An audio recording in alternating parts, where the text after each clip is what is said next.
જય શ્રી કૃષ્ણ બધાને. ટ્રેન્ડિંગ તોરણ આર્ટ ચેનલમાં તમારું સ્વાગત છે.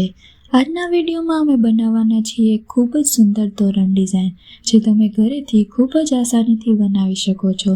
જો તમે હેન્ડમેડ તોરણ બનાવવાનું શીખવા માંગતા હોય તો આ વિડીયો જરૂરથી જુઓ.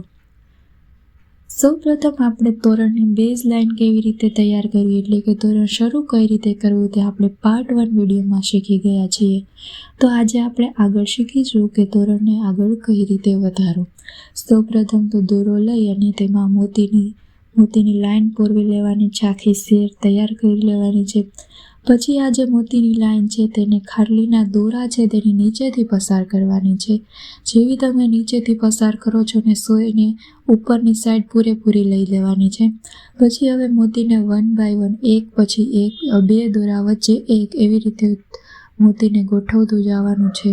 જો મોતી છેલ્લે સુધી ગોઠવાઈ જાય ત્યાર પછી તમારે સોયને લઈ અને મોતીની ઉપરથી પસાર કરતું જવાનું છે. ખાસ ધ્યાન રાખવાનું છે કે મોતીની ઉપરથી પસાર કરવાનું છે. જેવું જ આ થઈ જાય પછી આપણે ફરીથી આ જ પ્રોસેસને રિપીટ કરતું રહેવાનું છે. જો તમે બિગિનર હોય, એટલે કે તમે શરૂઆત કરતા હોય, હજી શીખતા જ હોય, તો તમે વિડીયોને પોઝ કરી અને ફરીથી સ્ટેપ બાય સ્ટેપ ફોલો કરી શકો છો. દોરો મજબૂત રાખવો ખૂબ જરૂરી છે, જેથી તોરણ લાંબા સમય સુધી ચાલે.